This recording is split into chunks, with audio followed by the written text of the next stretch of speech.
Este es el tercer episodio de la serie de diseño e interacción dedicado a la salud. Pero atención, atención, había 2 episodios de la primera serie también dedicados a la salud. En el episodio 8, Martín Bersili nos contaba cómo era crear sistemas de salud para países en desarrollo. Y en el episodio 7, Verónica Blugerman nos contó sobre su trabajo de diseño e interacción en salud maternal, también en países en desarrollo, así que no se los pierdan esos. En realidad, podría haber hecho muy bien una serie o una temporada a diseñadores trabajando para la salud desde diferentes áreas, porque no todos los que entrevisté son diseñadores de interacción. Pero bueno, no cuento más, porque ya vendrán esas entrevistas. Están en un cajón esperando ser editadas. Les cuento de Guido. Guido es médico, es argentino y se dedica a la investigación en diseño en la Universidad de Oulu, en el norte de Finlandia. En su doctorado hizo un mapeo de las aplicaciones médicas para apoyar a pacientes con diabetes. Nos cuenta de ese proyecto y de su pasaje de médico a diseñador. Escuchémoslo. Mi nombre es Mariana Salgado, esto es Diseño y Diáspora.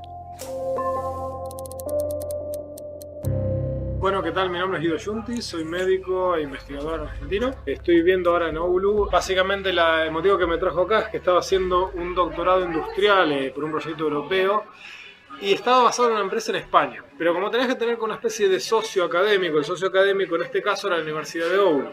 Entonces yo cada tanto, si bien vivía en España y estaba haciendo mi trabajo ya en España, lo que tenía que hacer era venirme para Oulu, para Finlandia, no sé, una vez al año, 2 veces al año, dar algún curso, alguna cosa así, y efectivamente, bueno, nada, defender la tesis y hacer esas cosas. Sucedió que, bueno, cuando terminé este proyecto, que es sobre salud digital y temas de diseño de tecnologías, lo que pasó es que la gente misma de la Universidad de Oulu le pareció muy interesante mi perfil, vaya a saber uno por qué, y un poco lo que me dijeron es, bueno, y si ya que estás acá, ¿por qué no te mudás y hacemos un postdoc? Porque queremos como invertir en lo que sería esta área de salud digital y darle un poquito más de movimiento a eso. Y eso es un poco el motivo por el cual terminé cayendo acá, que eso habrá sido hace ya casi unos 6 meses, un poquito menos. Y estoy en plena transición del choque cultural y el choque sectorial. Decime una cosa, ¿pero te sentís como médico diseñador? ¿Cómo le dirías vos? Sí, a ver, yo siempre tuve una especie de beta por el diseño. Cuando era chico me gustaban mucho los videojuegos y eso fue una de las cosas que más me acercó a la tecnología. De hecho, cuando estaba en la secundaria fui parte del grupo que desarrolló el primer juego online argentino, que es Argentum Online. Esta gente ahora, justamente los que eran mis amigos y son mis amigos todavía ahora, tiene una empresa allá en Argentina que se llama NGD, que es como la empresa más grande de videojuegos que está. Y yo, siendo parte de eso, siempre estaba como metido en este tema de cómo poder mejorar estas cosas.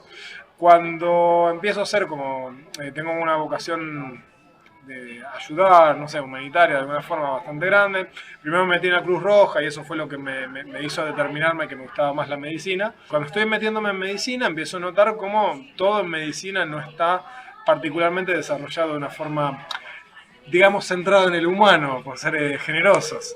Bueno, y lo que sucede es eso, sucede que estaba ahí intentando aprender, siempre medicina es una cosa muy, muy compleja, tenés como libracos enormes, toda memorización, siempre, bueno, un trato como muy vertical, muy jerárquico. Y como que yo intentando dar clases a mis estudiantes, que ya en ese entonces estaba haciendo como ayudantías, intentaba enseñar y demás, me empezaba a meter, bueno, a lo mejor había animaciones médicas, a lo mejor había diseños, intentaba buscar si había algún tipo de video explicativo, algo así, y eso como que fue como una introducción un poco más formal a lo que sería el diseño, y después, bueno, nada, como siempre seguí siendo este friki de las tecnologías, cuando empecé a ver, bueno, que a través de las tecnologías móviles, los celulares, esas cosas, podía llegar a hacer más cosas más interesantes que podían impactar a la salud. Una de las cosas que estaba haciendo era intentando conocer qué se podía hacer para usar estas tecnologías, medio de eso que me fue llevando al área de lo que es la innovación o la investigación en informática médica, y por una serie de accidentes y posiciones muy, muy fortuitas terminé haciendo cosas raras en Estados Unidos, en España y demás, y ahora acá. Parece. Y también, pero ya desde antes trabajabas en salud digital en el hospital italiano. Sí. Bueno, yo en el hospital italiano, básicamente sucedió que cuando estaba terminando la carrera de medicina, estaba también metido en otras locuras como las charlas TED y demás, organizando eventos allá en la Universidad de Buenos Aires. Me acerco al hospital italiano porque me habían contado que ahí, o sea, tenía un profesor que me contó que el hospital italiano son la gente que, nada, que serían como los de punta en temas de tecnología en salud. Entonces un día agarré, le toqué la puerta allá en el hospital italiano, en la sección de informática médica. Desde entonces se llamaba informática médica, ahora creo que se llama informática en salud. Y la que estaba en ese entonces, encargada de la parte de docencia, era Analia Baum. Después de tener una conversación de 1 hora y pico, contando las cosas que estuve haciendo, medio por mi lado, algunas cosas de distintos proyectitos. También trabajaba como desarrollador web y diseñador web mientras era estudiante de medicina, como para pagarme los costos. Después de estar charlando así, terminó que ella me ofreció un puesto como pasante para hacer investigación en informática médica. Y ahí en el hospital italiano empezamos a hacer las primeras cosas, así que como medio locuras, entre que estaba haciendo mis primeros años de profesión y al mismo tiempo seguía haciendo en paralelo las cosas estas de informática en salud, tecnologías y demás. De ahí esta pasión que tenía de los jueguitos, como que medio Ana me dejó explorarlo un poquito más y ver cómo podemos hacerlo para meterlo con el tema de salud, y empezamos a trabajar sobre el concepto de armar una aplicación, una app que tenga elementos de videojuego, elementos de juegos, pero para el manejo de la salud. Y este proyecto, esto fue un proyecto de una app que diseñamos allá en 2013, 2014, una cosa así. Estábamos haciendo todo este concepto de lo que sería, y tuve la suerte de que cuando escribimos este proyecto y empezamos a desarrollarlo, lo enviamos a un congreso en Estados Unidos, que es el AMIA, que es la American Medical Informatics Association, y como que quedó uno de los finalistas en un concurso de diseño, o sea, básicamente de diseño de tecnologías. Y era una cosa de que fue muy graciosa porque para nosotros era como bueno, vamos a dejar que el pibe de los jueguitos haga que total no molesta, y después termina con un reconocimiento de este estilo allá en Estados Unidos. Entonces es como, bueno, eso empezó a abrir otras puertas, pues es como, bueno, se ve que evidentemente las ideas que tengo, o que tenía, de involucrar estos elementos más atractivos a lo que es la salud, no estaban tan raras. ¿Y que era un juego para qué? Básicamente lo que armamos, esto fue hace varios años, ahora es relativamente común, pero en ese entonces era más innovador. Como que lo que habíamos armado era una app que te permitía para las personas diabéticas, esto estaba apuntado para los chicos con diabetes tipo 1, es una enfermedad bastante complicada, más que nada porque como te agarra de chico y justo en pleno momento, entre los 10 y los 15 años, una cosa así, son plenos momentos de la rebeldía adolescente, preadolescente, y que de repente ahora se tienen que empezar a cuidar, que no tienen que comer esto, que se tienen que dar medicación y estas cosas. Entonces esta app lo que hacía era, primero tenías todo un sistema de puntos en donde vos recibías recompensas, medallas, logros de ese estilo, cada vez que vos lograbas hacer, te aplicabas la medicación cuando correspondía, cuando de repente compartías la dieta, cumplías la dieta, te ponías objetivos con amigos y juntos lograban juntar puntos. O sea, todo esto lo habíamos basado en su momento en base a teorías de cambio de comportamiento, como intentando mejorar y siempre tratando de basarlo. Era una cosa como bastante extraña en su momento, porque no era algo que se estaba haciendo, que creo que eso fue uno de los puntos que ganó el mérito, la distinción allá en Estados Unidos. Y la idea era que vos imaginate, no sé, si vos hacías juntos cosas con los amigos, empezabas a recibir puntos, y esos puntos luego los podías canjear por algún tipo de premio, ibas personalizando tu avatar, una personita que vos tenías, cosas de ese estilo. Era un proyecto muy simpático que, bueno, la verdad ahora me pongo a pensarlo y es como que vos decís, ahora lo pones en la tienda de Google o de Apple y hay miles de cosas de ese estilo, pero en ese momento una cosa que... Era pionero. Bastante pionero, sí, de hecho justamente salió en algunas revistas y cosas de estilo, simplemente creo que más que nada por el tema del nivel de detalle que nos habíamos metido, porque por lo general estas cosas, siempre en medicina, los temas de tecnología se tratan como más bien que el médico es quien de repente decide, bueno, nada, el paciente va a necesitar tal cosa, y las features, los elementos salen en plan de lo que se le cantó al médico. Y un poco lo que nosotros habíamos hecho era nos habíamos basado más bien en cosas de la literatura y cosas que tenían que ver con lo que en la literatura decía que eran las necesidades de estos pacientes. Pensá que en ese entonces yo ni tenía la menor idea de que existía algo como diseño centrado del usuario, o sea, cuando me mudé a Europa y conocí por primera vez una persona que me contó que ella lo que era una interaction designer, yo no podía creer que existía un trabajo de alguien que diseñaba las interacciones con un sistema. Para mí eso, pero esto es una locura, ¿cómo puede existir eso? Pues imagínate, a ver, yo siendo médico con la formación médica, que puedo tener como esta pata tecnológica, sigo siendo de ahí, de Argentina, de Buenos Aires, criado ahí, y como que uno dice, jamás me podría haber imaginado que esto era toda una área para explorar. Sí. Y bueno, son pequeñas cosas que me fui metiendo más ahí, trabajando con la gente del italiano, hasta que de repente, justamente hace unos años, presentando uno de los trabajos que hicimos, en una conferencia donde charlábamos sobre estas cosas que estábamos haciendo ahí, viene un representante, un español que estaba trabajando en un proyecto de la Unión Europea y me dice, mira, ¿te interesa hacer un doctorado? Y fue como, bueno, dale. Sí. O sea, ¿quién dijo miedo? Bueno, y decime, algo hiciste maravilloso en tu doctorado que te hizo venir a Oulu, ¿no? Porque Oulu es una pequeña ciudad en el norte de Finlandia, no tan al norte, pero bastante más al norte que Helsinki, bastante poco atractiva, digamos, para un argentino. Así que contanos sobre tu doctorado. Vale, ¿Qué te apasionó ahí? Bueno, básicamente una de las cosas que yo estaba haciendo cuando empecé el doctorado fue una cosa en donde lo comencé pensando en decir, bueno, vamos a ver cómo exploramos el diseño de una tecnología, pero siempre el foco iba a estar en si lograba o no lograba el cambio de comportamiento en la persona. Como que para mí eso era la clave. ¿Siempre hablando de diabetes? Lo de diabetes fue un proyecto puntual que hicimos allá en italiano. Después empecé a hacer otras cosas en otros pacientes. Y en este caso puntual estábamos trabajando en cáncer de mama. Parte del proyecto europeo que te comentaba, que se llama CHES. Es una ITN, es una Innovative Training Network de Horizonte 2020, que la idea es básicamente generar todos profesionales como más innovadores según el marco Marie Curie.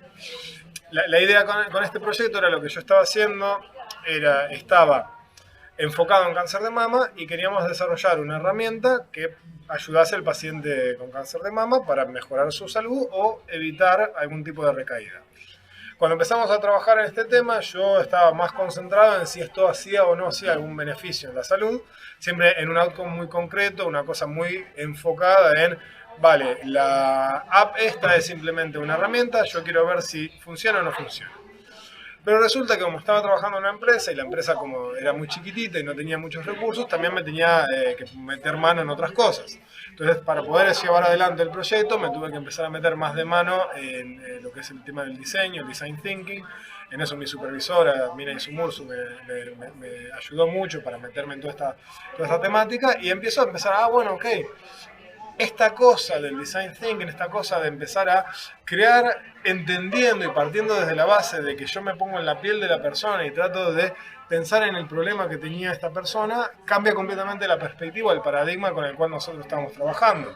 Porque, a ver, incluso desde esta empresa la idea era, cuando yo llego, la idea era, mirá, hay una serie de features que queremos desarrollar, vos venís acá y nos decís cómo mejorarlas para que funcionen.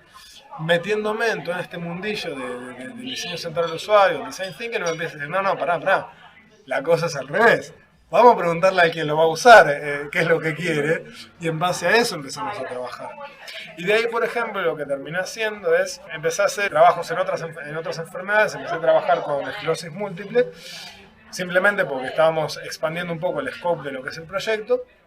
Y en eso lo que terminé haciendo es me pasé un mes en una clínica de rehabilitación neurológica en Suiza, viviendo con los pacientes y haciendo como toda una especie de estudio cualitativo, intentando entender, bueno, ok, cuáles son los problemas que tienen ustedes, haciendo este tipo de preocupaciones, viendo qué necesidad tenés, charlando con los profesionales también para ver, bueno, ok, cuál es la perspectiva de este otro stakeholder, haciendo casi como una cosa un poco más etnográfica, que para mí era una experiencia muy extraña. Imagínate que como médico uno jamás se digna a estar de ese lado del mostrador. De ahí como que la idea era, bueno, seguimos todo este proceso más de diseño centrado, de bueno, ok, estas son necesidades que la gente nos decía y nos concentrábamos en eso, lo cual cambió completamente el perfil de lo que era el proyecto, empezamos a trabajar en eso y empezamos a desarrollar lo que sería toda una especie de aplicación enfocada a estas necesidades core y empezamos a publicar papers en temas de diseño, en temas de medicina y demás. Lo muy simpático y gracioso de esta cosa es que cuando empezábamos a publicar estas cosas, me empezaba a contactar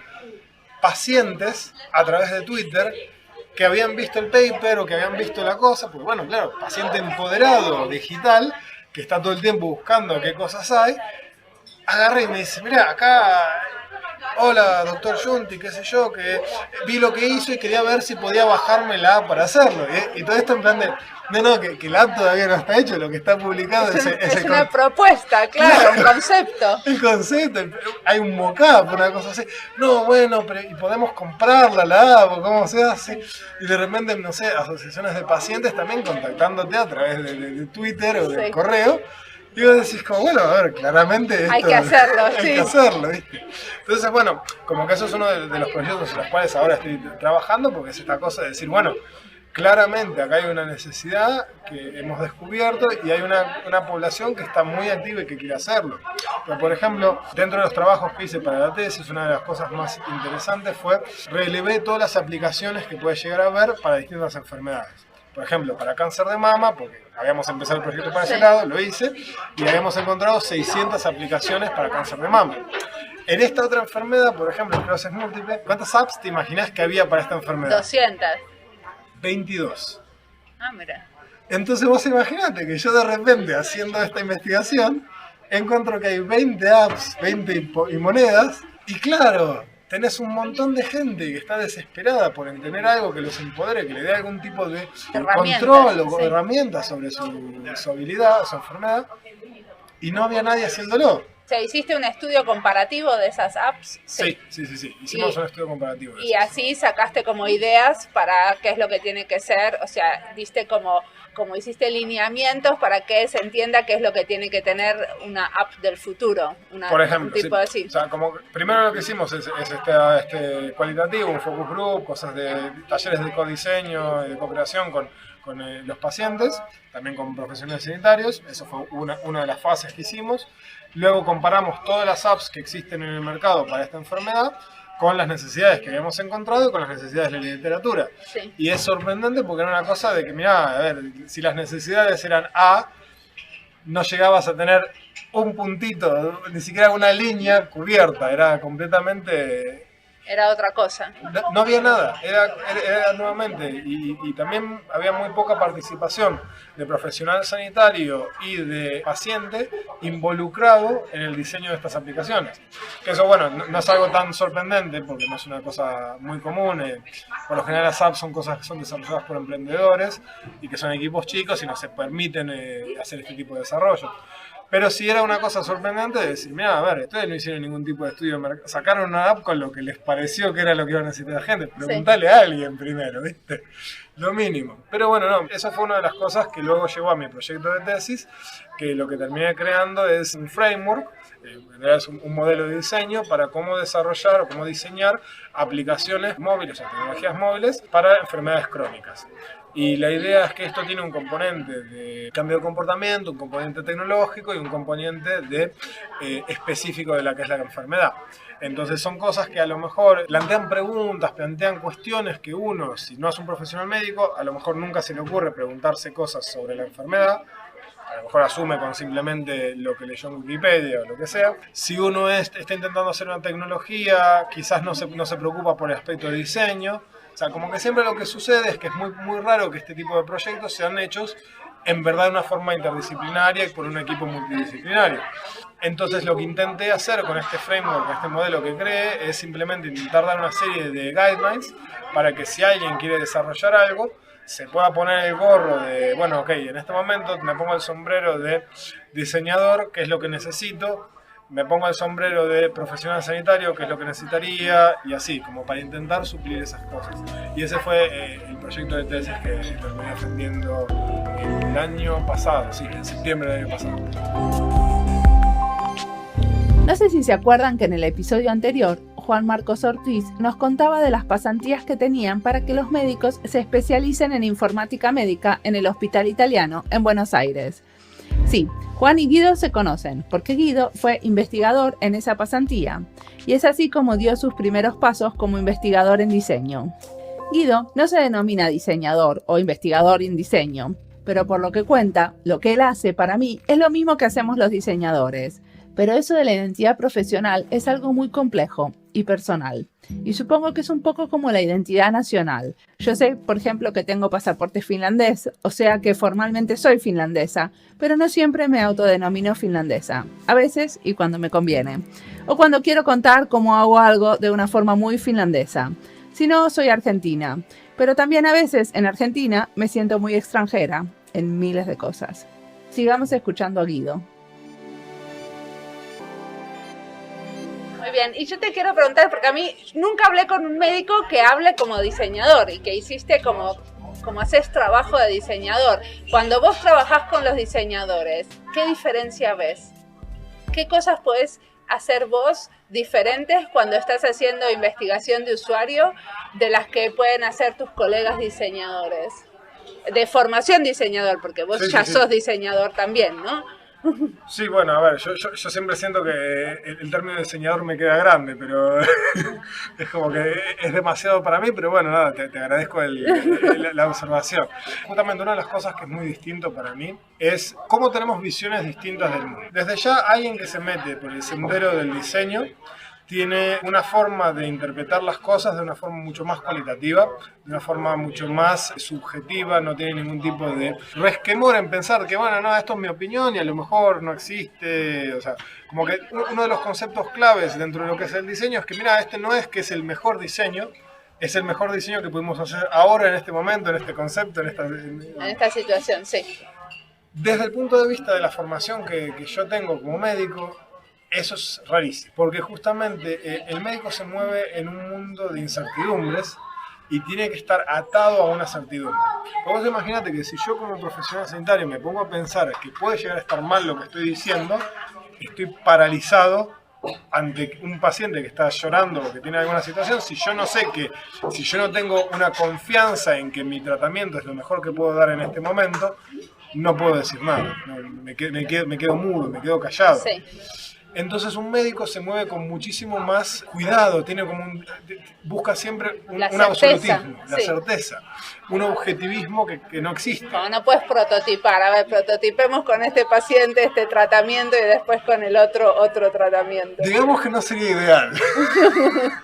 Pero sí, exactamente. Entonces, uno de los primeros problemas que me enfrenté, primeros desafíos que me enfrenté cuando empecé a trabajar con diseñadores, son estas dos cosmovisiones completamente distintas. Porque ellos vienen y me dicen, no, bueno, podemos hacer un think aloud. Y es como, bueno, ok, pero ¿eso es lo que conviene en este caso? No, como convenir.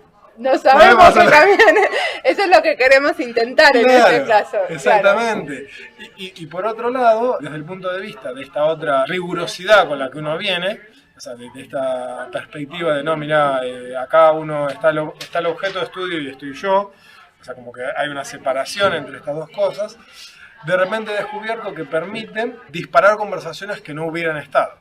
Es decir, un diseñador a lo mejor se pone a investigar el tema y confía mucho más en lo que es sus percepciones, sus sensaciones, esas cosas, y busca más la inspiración. En cambio, desde el punto de vista de este otro paradigma, uno va, no, bueno, ¿qué es lo que dice la literatura? Y yo hasta que no me terminé de comer toda la literatura, no se me va a ocurrir qué hacer.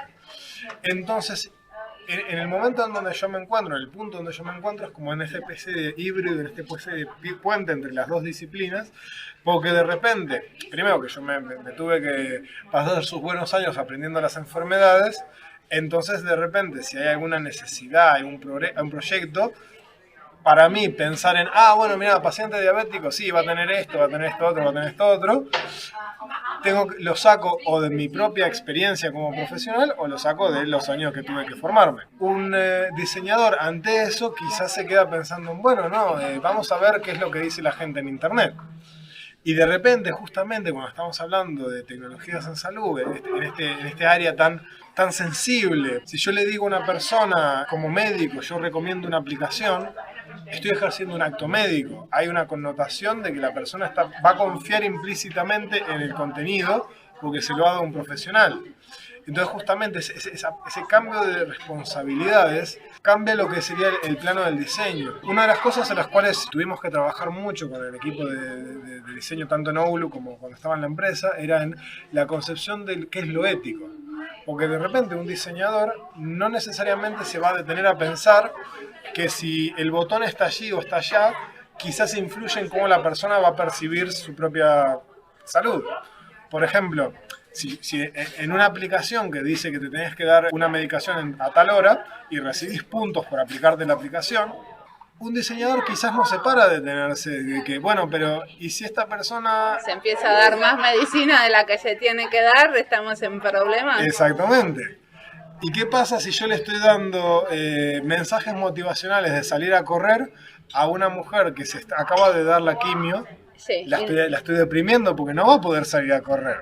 Entonces hace falta, viste, esta combinación entre las distintas disciplinas y poder entender completamente lo que es el humano como humano. Y en eso justamente es lo que a mí me interesa tanto, de esta mezcla de cosas, de este mejunje de disciplinas, porque básicamente hay un estímulo, hay un desafío de poder entender el problema desde una forma completamente nueva, al punto tal que esta experiencia a mí como diseñador, médico, me ha cambiado tanto, que cuando yo hablo con mis colegas médicos, me miran como bicho raro, porque no entienden la forma, o sea, yo de repente me pongo a hablar de que vamos a diseñar algo, y se me pone a decir, claro, sí, porque vos decís hacer un diseño gráfico.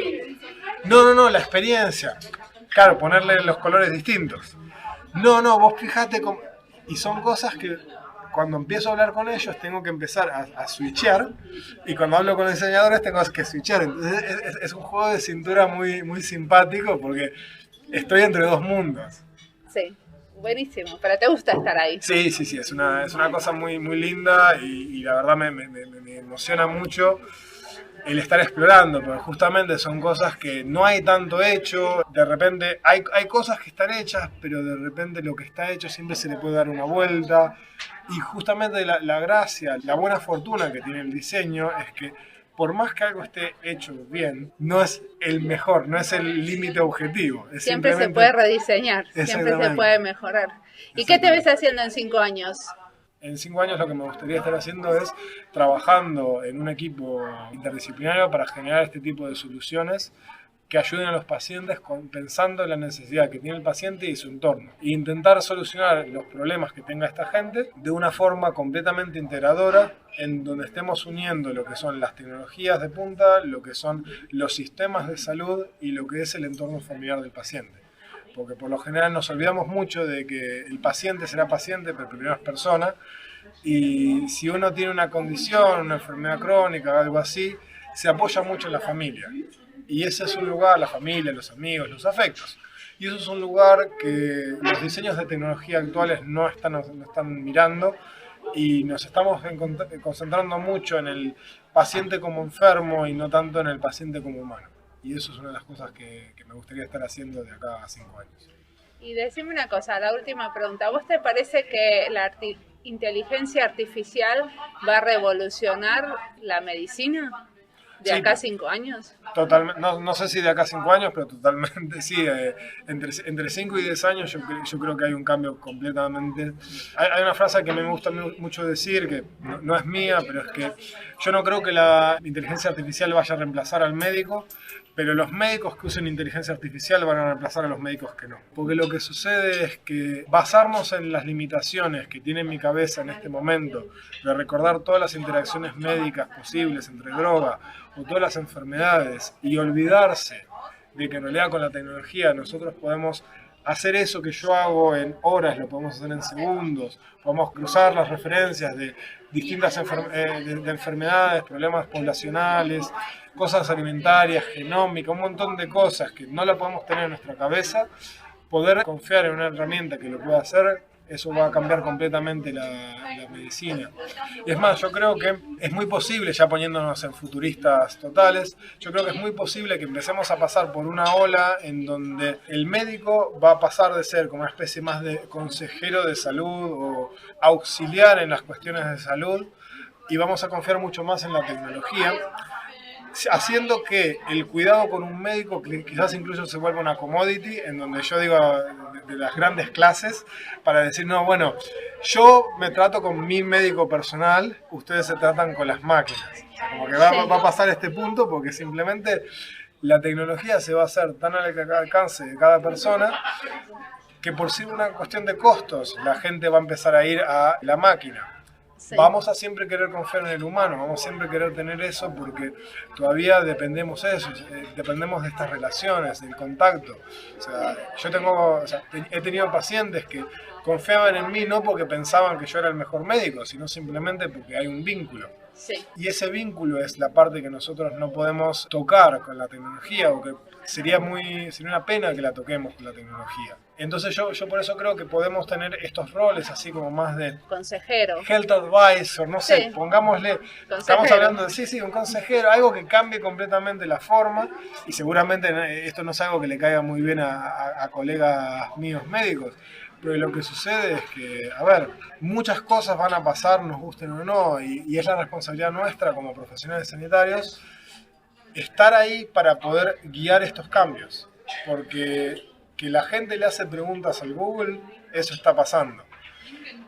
A vos no te puede gustar, vos podés pensar, no, que vengan a hablarme a mí. O sea, de hecho, tengo colegas que le prohíben a sus pacientes que busquen las cosas que les dan en Google. Bueno, pero un amigo médico lo que me dice es que él se tiene que pasar 15 minutos de la entrevista explicándole por qué lo que encontraron no tiene sentido. Entonces, que eso es mucho tiempo de la entrevista Totalmente. Dedicada a explicar las cosas que no son como se encontraron. Totalmente. Pero es un problema del nivel del sistema sanitario, en donde 15 minutos, por un lado, es de mucho atención, tiempo. Es mucho tiempo, y por otro lado es un tema más de políticas de salud pública, en cuanto a estamos haciendo algo para que el ciudadano de a pie sepa cómo encontrar o cómo Exacto. reconocer y de la literalidad digital, ¿no? Si la gente está más educada para encontrar cosas de mejor calidad, también no tenemos ese problema. Exactamente.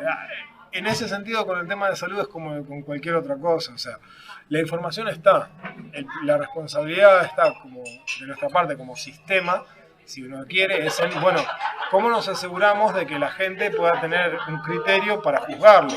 Sí. Porque, que una página web en estos días se la puede armar cualquiera.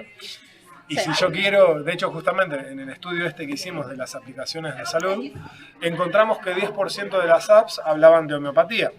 Que eso necesariamente en eso uno no hace falta hacer un juicio de valor sobre si es bueno o es malo.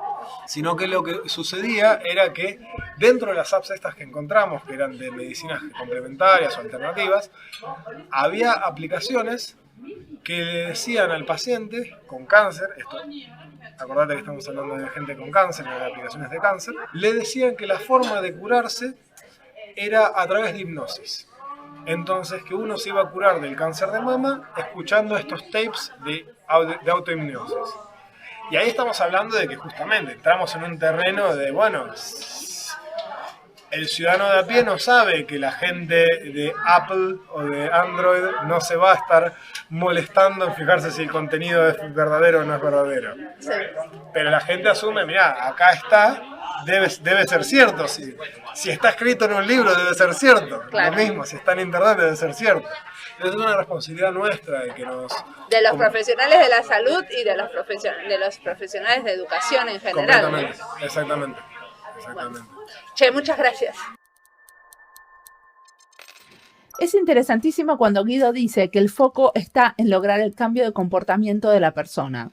Muchos de nosotros trabajamos sobre cambios de comportamiento y muchos de los laboratorios de innovación están incorporando científicos del comportamiento, trabajando conjuntamente con diseñadores. Creo que los equipos de trabajo con gentes de estas dos áreas van a florecer en el futuro. Y esto es una novedad, porque hasta ahora los diseñadores veníamos haciendo migas con los antropólogos y los sociólogos. Incluso hay un nuevo título que se ponen algunos antropólogos, que es Design Anthropologist, que supongo que traducido sería algo así como antropólogo del diseño. En poco veremos a diseñadores de comportamiento como partes de los laboratorios de innovación. Y seguiremos uniendo fuerzas con otros hasta tener, como dice Guido, una visión